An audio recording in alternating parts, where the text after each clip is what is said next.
À mes côtés pour nous accompagner, Christelle Taré, qui est notamment première femme maître caviste de France. Bonjour Christelle. Bonjour Alain. Et propriétaire aussi d'une très jolie cave à Neuilly-sur-Seine. À quelle adresse d'ailleurs elle est Au 37 rue de Chézy, à Neuilly. Très bien, on est ravis de vous accueillir. Et Frédéric Baucher, docteur en oenologie. Frédéric, bonjour Frédéric. Alain, bonjour Christelle. Pour bien débuter cette émission, InVino Sud Radio a le plaisir d'accueillir Ludovic Asman du domaine d'Almeran. Bonjour Ludovic. Bonjour. Un mot sur l'histoire du vignoble. Tout commence en 1442 avec Jean Monge, c'est ça ? Oui, c'est ça, il y a un petit moment. Avant, il y avait les Romains qui étaient là déjà depuis avant Jésus-Christ. Puis avant, il y avait les dinosaures. Qui ont fait un aqueduc qui est encore sur place. Donc effectivement, il y a une grande et longue histoire à Dalmeran. Ouais. La vigne a commencé en 1400 et il y a eu des fruitiers. Et on a retrouvé maintenant un vignoble en polyculture parce qu'on fait de l'olivier aussi, comme beaucoup de domaines des Baux-de-Provence. Oui. Mais essentiellement du vignoble depuis les plantations. C'était qui ce Jean Monge d'ailleurs ? Parce que est-ce qu'il a donné son nom à une rue à Paris, par exemple, dans le 5e arrondissement ? Non. C'était un noble de l'époque. Ouais. Ouais, bon, vous êtes où en Provence ? Les Baux-de-Provence, c'est ça ? Les Baux-de-Provence, très jolie appellation, une douzaine de producteurs sur environ 300 hectares, sur cette jolie montagne orientée est-ouest de calcaire qui fait un barrage à la vallée du Rhône, qui est donc balayé par les vents. Ce qui nous offre un terroir tout à fait particulier. Et vous êtes bio naturellement, il y a tellement de vent que... Alors, c'est vrai que peut-être qu'on est moins méritant que certains autres d'être bio, mais que toute l'appellation soit bio, c'est quand même un challenge et c'est quand même une belle réussite. Absolument. Alors Christelle et Frédéric, avant de poser des questions à Ludovic, Christelle, un commentaire peut-être sur les vins des Baux-de-Provence. Le nom est joli, c'est très chic, c'est très people. Est-ce que les vins sont bons ? Oui, bien sûr. On ne pourrait pas dire l'inverse, mais c'est vrai qu'aujourd'hui, moi j'ai envie de poser des questions quand même sur les changements justement de l'appréhension de nos clients par rapport à ces vins. On a parfois, dès qu'on entend Provence, on entend vin rosé, excusez-moi. Ouais. Et j'ai envie de savoir, est-ce que vous produisez aussi des vins blancs, des vins rouges ? Quelle est la particularité de votre domaine ? Alors la particularité de notre domaine et de l'appellation en général, en l'occurrence, c'est effectivement d'être majoritairement rouge, ce qui en Provence est une gageure aujourd'hui. Probablement qu'on est là avec Bandol, une des seules appellations qui soit majoritairement rouge. Rouge qu'on défend ardemment, notre particularité. Mais effectivement, on produit aussi du rosé et du blanc. On a les trois couleurs. Dans quelle proportion à peu près ? Chez nous, à Dalmeran, on est à environ 60% de rouge, 30% de rosé, 10% de blanc. Okay. Frédéric, vous en pensez quoi des rouges, les Baux-de-Provence, ou en général d'ailleurs les vins blancs, rouges, rosés de cette belle région ? Moi j'aime beaucoup les vins de cette région qui sont à la fois provençaux, mais qui sont quand même un petit peu, qui restent assez frais. Et surtout, ce qui est intéressant, c'est effectivement le grandiose du lieu, quoi, quand on se rend sur place. Et donc les vins témoignent un peu ça, à la fois un peu d'identité rustique, et puis quand même un peu d'une forte culture de ces lieux. Et surtout, ce qui est intéressant de signaler, parce que ça a été dit un peu vite, c'est que toute l'appellation est en bio, et que ça fait partie du cahier des charges.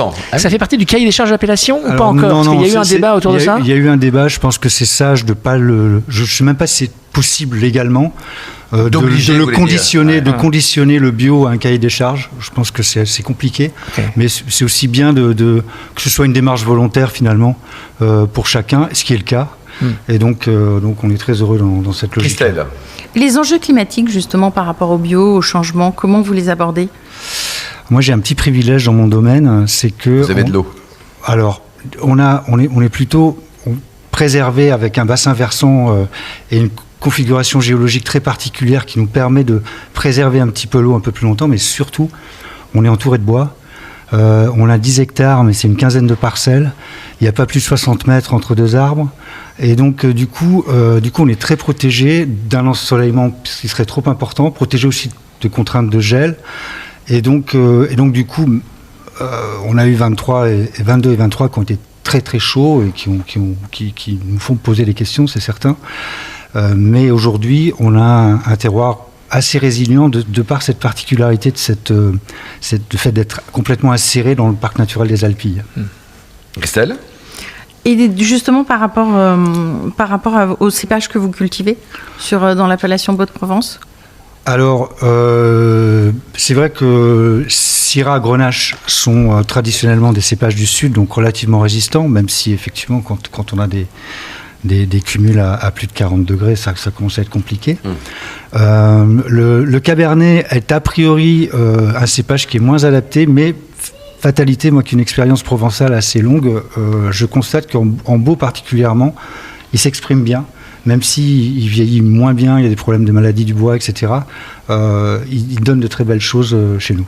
Les vins rouges, justement, vieillissent très bien aussi. Tout à fait. Comme les Très vins bien, blancs. c'est combien, Christelle Ludovic, à votre avis On ouvre les 97 fièrement. 97. Ah oui, Frédéric, c'est vrai que c'est pareil. Hein. On se dit, tiens, vin rouge de Provence, du sud de la France, est-ce que ça peut vieillir ou pas?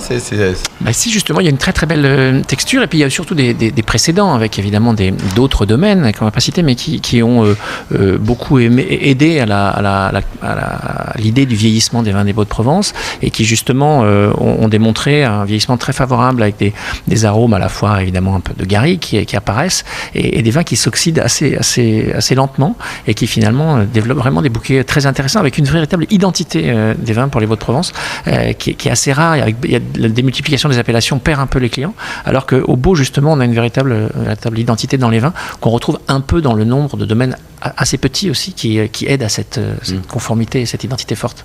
C'est ça, on préserve une fraîcheur, mais une intensité colorante et structurelle qui est peut-être un petit peu moindre que, disons, rive droite du Rhône, pour parler simplement. Et du coup, cette fraîcheur et cette moindre extractabilité, parce que finalement c'est vraiment le terroir qui décide, fait qu'on a des vins effectivement qui sont digestes et qui vieillissent très bien. Alors la gamme de prix, parce que digeste c'est bien, qui vieillit bien c'est bien, mais le prix, Ludovic, combien ça coûte de bouteille? On est entre 15 et 35 euros. Oui, donc ça veut dire vous les vendez chez les cavistes aussi? Oui, c'est le prix caviste comme le prix caveau. Le prix public. C'est ça. Et vous, Christelle, donc vous en vendez pas forcément ceux de Ludovic, hein, mais vous vendez des Baux-de-Provence? Ah oui, de plus en plus de Provence en fait. Moi, déjà parce que c'est les vins blancs que j'aime beaucoup en Provence, et je vends moins de Bourgogne blanc, donc j'ai remplacé en fait la Bourgogne par la Provence, parce que je trouve qu'il y a une palette. Tout à fait. Voilà. Tout à fait. Mais on le mérite. C'est vrai qu'on a des très jolis arômes, très originaux. On a une dominante rôle Vermentino, le rôle ou le Vermentino qui est là, mais avec la Clairette, le Bourboulinque, la Roussanne, on fait des très très belles choses, et c'est souvent l'assemblage qu'on oui, puis ça change de nos cépages qui sont quand même courus aux quatre coins du monde, quoi. Et comme type de gastronomie, qu'est-ce qu'on peut imaginer quand on ouvre un blanc de chez vous? Après on parlera du rouge. Un blanc, je sais pas, une dorade aux fenouilles, c'est parfait. Exploiter quelque chose qui utilise aussi l'huile d'olive des Beaux aussi. Enfin voilà, il y a de multiples. Ça marche bien ça. Et alors un jeune rouge, et puis après un rouge plus ancien. Un jeune rouge, ça pourrait être sur un repas estival, même bu un petit peu frais, à 12-14 degrés. Sur un repas estival à base de charcuterie. Hein. Ouais, au poulet, un petit poulet grillé. Le poulet, ça marche avec tout, Frédéric. C'est gros avantage du poulet, non? Non, mais c'est sympa. Une tarte à la tomate aussi. Une tarte à la tomate, voilà, ça va bien, je trouve, avec les rouges de Provence. Et quand on passe chez vous, on peut venir vous voir, vous êtes ouvert au public, on est sympa en vrai qu'à la radio? On vous accueille bien volontiers, on a la possibilité de venir visiter notre magnifique jardin secret qui est un petit vignoble inséré dans les Beaux, on vous accueille volontiers. Qu'est-ce qu'il a de secret, le jardin? En fait, justement, il est complètement... C'est des petites parcelles ce sont des petites parcelles qui sont toutes insérées dans les bois, dans le parc naturel, donc ça a un charme fou, quoi. Il y a des sculptures aussi? Alors il y a des sculptures, effectivement. Il y a différents sculpteurs qui commencent à s'imprégner du lieu et qui nous conçoivent donc, des différentes œuvres. Sculptures de différents sculpteurs. Effectivement. Vous avez Brochet Premier, par exemple, qui a été sculpté ou pas de... Non, c'est beaucoup plus beau que ça, je pense. Bon, très bien, super, en tout cas, Ludovic. Vous avez un site internet, une adresse peut-être pour prendre enseignement? Dalmeran. Et Dalmeran, sur comment ça Internet. s'écrit Dalmeran? Dalmeran. Merci beaucoup, Ludovic. Merci à vous. Ludovic. Christelle et Frédéric.